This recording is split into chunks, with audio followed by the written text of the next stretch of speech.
दोस्तों, आजकल के इस भागदौड़ के जीवन में हर कोई अपना शरीर बलशाली बनाना चाहता है। वह अपने आप को ऊर्जावान बनाना चाहता है और इसके लिए वह सुबह सुबह या शाम को जिम भी जाते हैं और तरह तरह की दवाइयों का इस्तेमाल भी करते हैं। लेकिन इसके बाद भी न जाने क्यों उनका शरीर उतना शक्तिशाली नहीं हो पाता और ना ही उनके शरीर में वह ऊर्जा हो पाती है। आप महसूस भी किए होंगे कि जब आप बीमार होते हैं तो आपकी ऊर्जा बहुत ही कम हो जाती है और आप चाह करके भी कोई काम नहीं कर पाते हैं। आप दिन रात बिस्तर पर ही लेटे रहते हैं और आपका बिस्तर पर से उठने का मन ही नहीं करता। और अगर आपकी ऊर्जा कम है तो आप पढ़ाई भी करेंगे तो आपको बहुत ही जल्दी नींद भी आ जाएगी।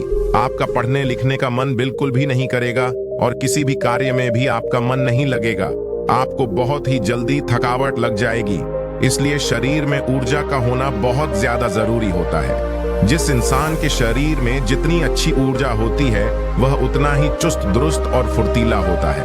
उसका शरीर उतना ही अच्छे तरीके से काम करता है। लेकिन जिस भी व्यक्ति के अंदर ऊर्जा की कमी रहती है उसका मन बहुत ही निराश और हताश रहता है। वह चिंताओं में डूबा रहता है।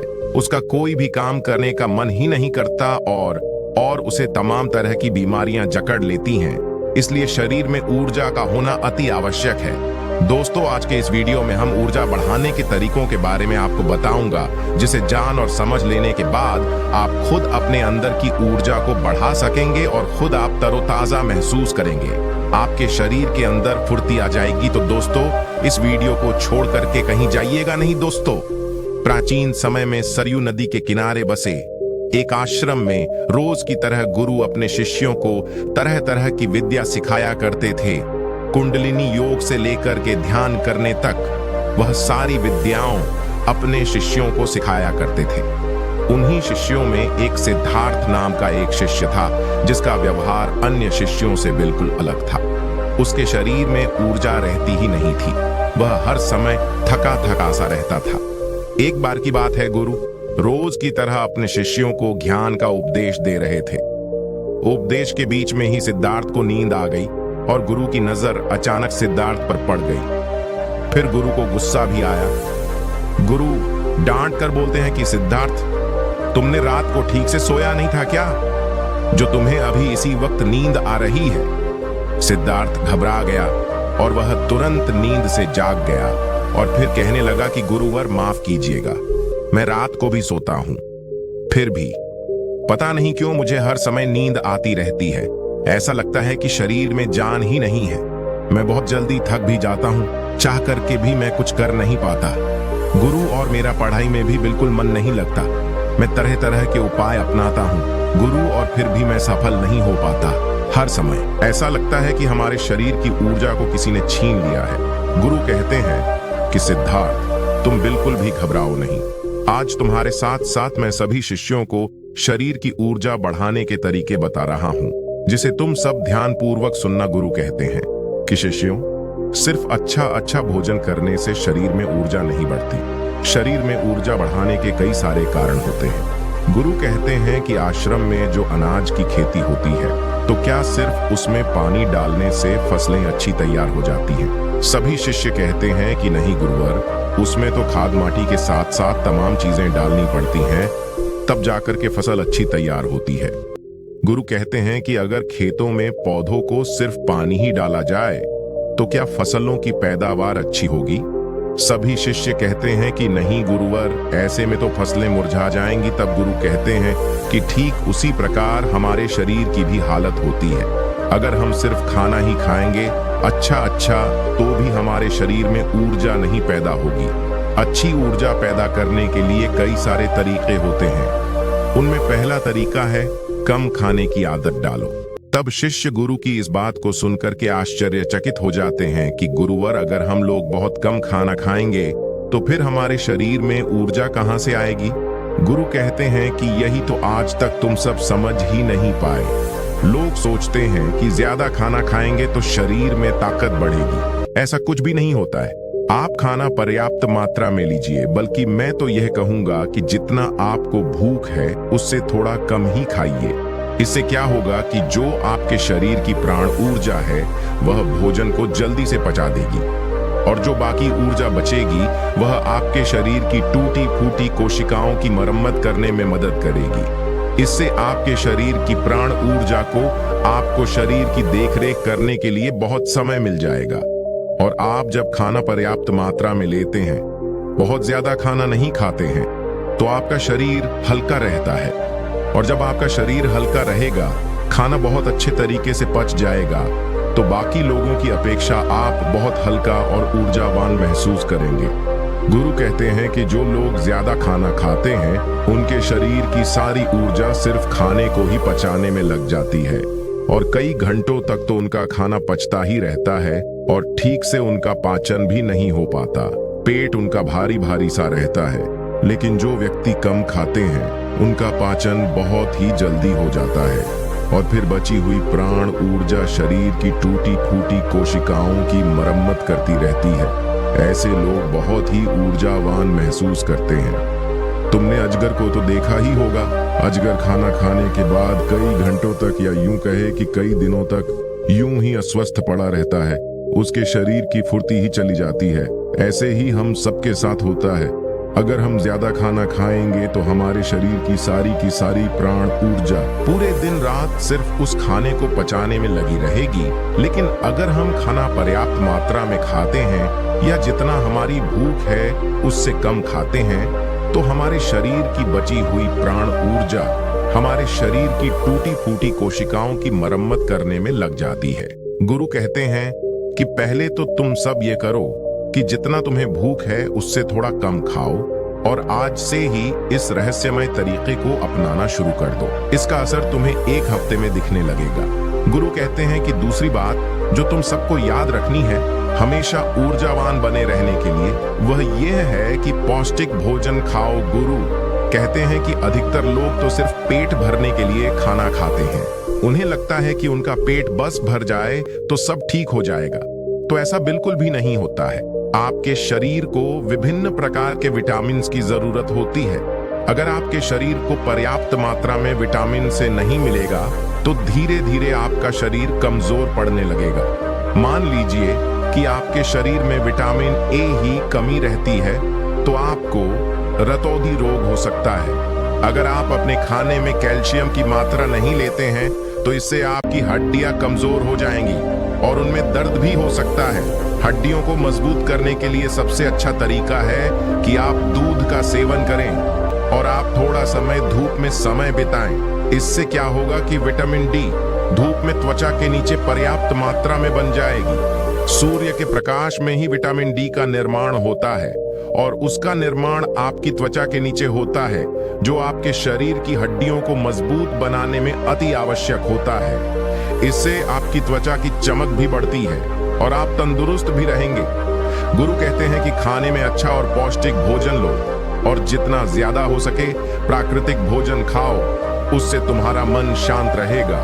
गुरु कहते हैं कि शिष्य हमेशा ऊर्जावान बने रहने का तीसरा तरीका है व्यायाम करने की और ध्यान करने की आदत डालो। शिष्य कहने लगा, गुरुवर, यह तो हम प्रतिदिन करते हैं, इसमें कौन सी बड़ी बात है, ये तो सभी करते हैं।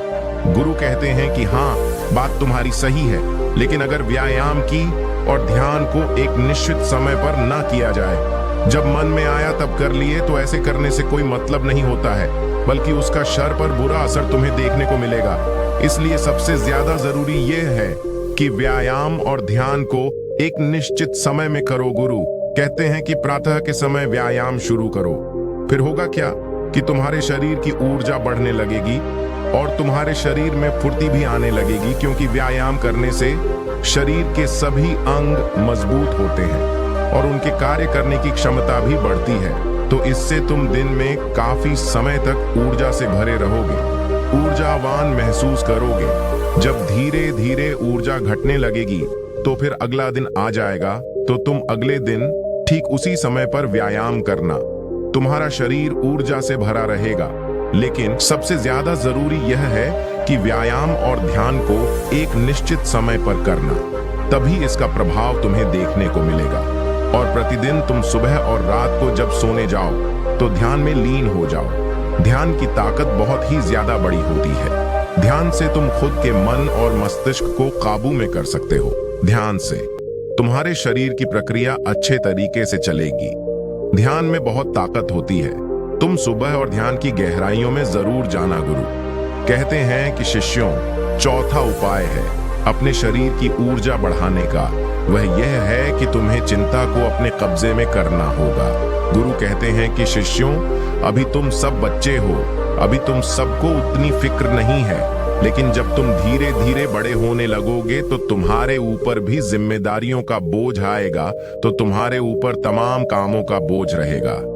मैं यह नहीं कह रहा हूं कि तुम चिंता से हमेशा के लिए मुक्त हो सकते हो, लेकिन हाँ, अगर तुम समझकर चलो कि चिंता को कैसे रोका जाए, उसे कैसे अपने से दूर रखना है, उसे खुद पर हावी नहीं होने देना है, तो तुम बहुत ही समझदार व्यक्ति कहलाओगे। क्योंकि चिंता ही एक ऐसी बीमारी है जो तुम्हारे शरीर को हर वक्त जलाती रहती है। जो व्यक्ति जितना गहराई से और जितना अंदर से चिंता करता है, वह बहुत ही ज्यादा परेशान रहता है।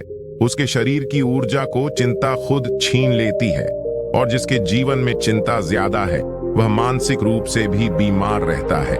इसलिए तुम सबको चिंता पर काबू पाना होगा। चिंता करने से ना तो हमारा भविष्य बदलता है और ना ही हमारा भूतकाल। चिंता सिर्फ और सिर्फ हमारे शरीर को हमसे छीन ले जाती है, हमारे सुख चैन को हमसे छीन ले जाती है। इसलिए जिस चीज को लेकर के तुम्हें चिंता हो रही है, एक बार गौर से ध्यान में बैठ करके उसे देखने की कोशिश करो कि क्या वाकई में वह बात चिंता करने लायक है कि या नहीं।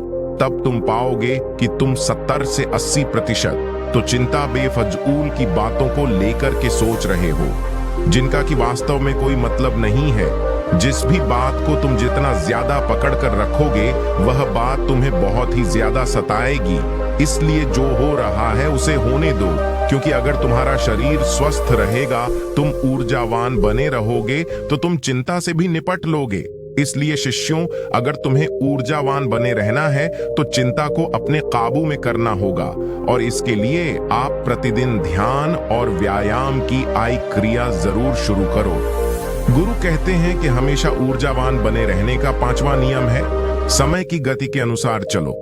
शिष्य कहते हैं कि गुरुवर, यह बात कुछ ज्यादा समझ में नहीं आ रही है कि समय की गति के अनुसार क्या होता है।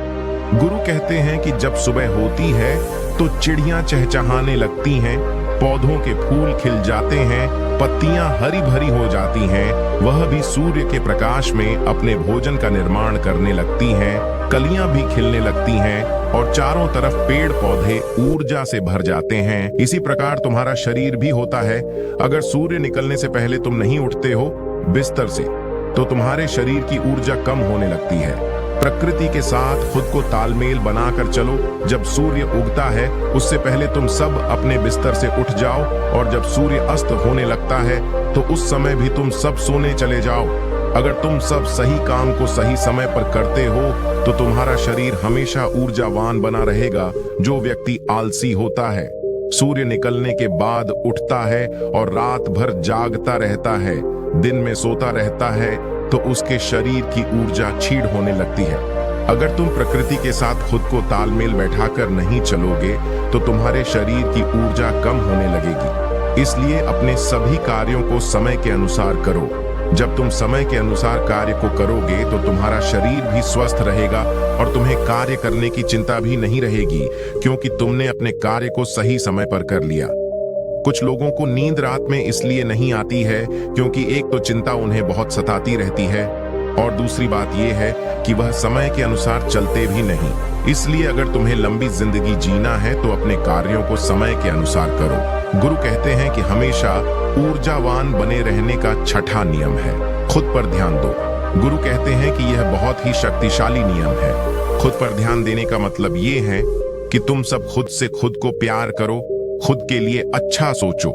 कई बार होता है कि कुछ लोग दूसरों की जिंदगी से बहुत ही ज्यादा निराश रहते हैं।